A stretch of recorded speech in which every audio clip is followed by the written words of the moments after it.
ഈശോയിൽ പ്രിയപ്പെട്ടവരെ, ദൈവകരുണയുടെ തിരുനാളിന് വേണ്ടിയുള്ള ഏറ്റവും അടുത്ത ഒരുക്കത്തിലൂടെ നമ്മൾ കടന്നു പോവുകയാണ്. ഇന്നേ ദിവസം പാപികളുടെ മേൽ ഒഴുകുന്ന കർത്താവിന്റെ വലിയ കരുണയെപ്പറ്റി നമുക്ക് ധ്യാനിക്കാം. വിശുദ്ധ ഫൗസ്റ്റീനായുടെ ഡയറി കുറിപ്പുകളിൽ 1486 ഖണ്ഡികയിൽ ഒരു നിരാശയ്ക്ക് അടിമപ്പെട്ട ആത്മാവും കാരുണ്യവാന ദൈവവും തമ്മിലുള്ള മനോഹരമായ ഒരു സംഭാഷണമുണ്ട്. ആ സംഭാഷണത്തിന് ഭാവിയായ ആത്മാവ്, നിരാശയ്ക്ക് അടിമപ്പെട്ട ഒരു ആത്മാവ് കർത്താവിനോട് ഇങ്ങനെ ചോദിക്കുന്നുണ്ട്: അങ്ങക്ക് ഇനിയും എന്നോട് കരുണ കാണിക്കുക അത് സാധ്യമായ കാര്യമാണ്, എനിക്ക് ഇനിയും കരുണയ്ക്ക് അവകാശമുണ്ട്. അപ്പോൾ ഈശോ ആ ആത്മാവിനോട് ഇങ്ങനെ പറയും: നിനക്ക് ഇനിയും എന്റെ കരുണയ്ക്ക് പ്രത്യേകമായ ഒരു അവകാശമുണ്ട്. ഇപ്പോൾ എന്റെ മനസ്സിനെ വേദനിപ്പിക്കുന്ന കാര്യം നിന്റെ ജീവിതത്തിലെ കഴിഞ്ഞ നാളുകളിൽ പാപമല്ല. ഞാൻ കരുണയ്ക്ക് വേണ്ടി എന്നെ തന്നെ ഒരുക്കിയിരിക്കുന്ന ഈ സമയത്തും നിന്റെ വിശ്വാസക്കുറവാണ്, നിന്റെ നിസ്സംഗതയാണ് എന്റെ ഇപ്പൊ കൂടുതൽ വേദനിപ്പിച്ചുകൊണ്ടിരിക്കുന്നത്. ഈശോ ഫൗസ്റ്റീനോട് ഇങ്ങനെ പറയുന്നുണ്ട്: ഈ ലോകത്തിലെ ഏറ്റവും വലിയ പാപിക്കാണ് കർത്താവിന്റെ കരുണയിൽ ആശ്രയം വെക്കാൻ ഏറ്റവും കൂടുതൽ അവകാശമുള്ളത്.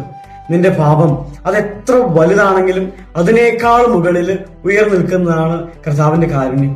വീണ്ടും വിശുദ്ധ ഫൗസ്റ്റീനായുടെ ഡയറി കുറിപ്പുകളിൽ 1541 ഖണ്ഡിയിൽ നമ്മളിങ്ങനെ കാണുന്നുണ്ട്: ഒരാത്മാവ് താൻ അകപ്പെട്ടിരിക്കുന്ന ആ ഒരു ദുരിതത്തിന്റെ ഗൗരവം മനസ്സിലാക്കി, തന്റെ ആത്മാവിലുള്ള പാപത്തിന്റെ ഗൗരവം മനസ്സിലാക്കി, ഒരു കുഞ്ഞ് എങ്ങനെയാണോ തന്റെ വത്സല മാതാവിന്റെ പക്കലേക്ക് ഓടിച്ചെല്ലുന്നത്, അതുപോലെ ആ ആത്മാവ് എന്റെ പക്കലേക്ക് വരുമ്പോൾ ഞാൻ ആത്മാവിന് എന്റെ ഹൃദയത്തിൽ പ്രത്യേകമായ ഒരു പരിഗണന കൊടുക്കും.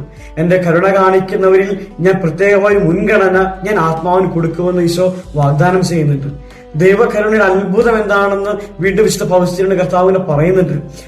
മാനുഷികമായിട്ട് ചിന്തിക്കുമ്പോൾ ഇനിയൊരു പുനരുദ്ധാരണത്തിന് സാധ്യത ഇല്ലെങ്കിലും, ഇനിയൊരു തിരിച്ചുവരവ് അസാധ്യമാണെങ്കിൽ പോലും, ഇനി ഒരിക്കൽ പോലും അത് തിരിച്ചു വരാൻ പറ്റാത്ത വിധം എല്ലാം നഷ്ടപ്പെട്ട് കഴിഞ്ഞു തോന്നിയാലും ദൈവത്തിന് മുമ്പിൽ അങ്ങനെയല്ല. ആ വ്യക്തിക്ക് ഇനിയും തിരിച്ചു വരാൻ സാധിക്കും. കർത്താവിന്റെ കരുണ ആ വ്യക്തിയിൽ അത്ഭുതങ്ങൾ പ്രവർത്തിക്കും. പ്രിയപ്പെട്ടവരെ, ദൈവത്തിന്റെ കരുണയെ നമ്മൾ നിസ്സാരമായി കണക്കാക്കരുത്. ഒരു മടിയില്ലാതെ, ലജ്ജയില്ലാതെ, സംശയമില്ലാതെ കർത്താവിന്റെ കരുണയിൽ ആശ്രയം നേടാൻ നമുക്ക് സാധിക്കണം. കർത്താവിന്റെ പക്കലേക്ക് വിശ്വാസത്തോടെ വന്ന ഒരാളെ പോലും കർത്താവ് നിരാശരാക്കിയിട്ടില്ല. പ്രിയപ്പെട്ടവരെ, കർത്താവിന്റെ വലിയ കരുണയ്ക്ക് വേണ്ടി പ്രാർത്ഥിക്കുക. നമ്മുടെ മേലും ലോകം മുഴുവന്റെ മേലും എല്ലാ ഭാവികളുടെ മേലും ജനപദങ്ങളുടെയും രാജ്യങ്ങളുടെ മേലും കർത്താവിന്റെ വലിയ കരുണ ഒഴുകിയിറങ്ങാൻ വേണ്ടി ഈ നാളുകളിൽ പ്രത്യേകമായി പ്രാർത്ഥിക്കാം. ഈശോ എല്ലാവരെയും സമൃദ്ധമായി അനുഗ്രഹിക്കട്ടെ.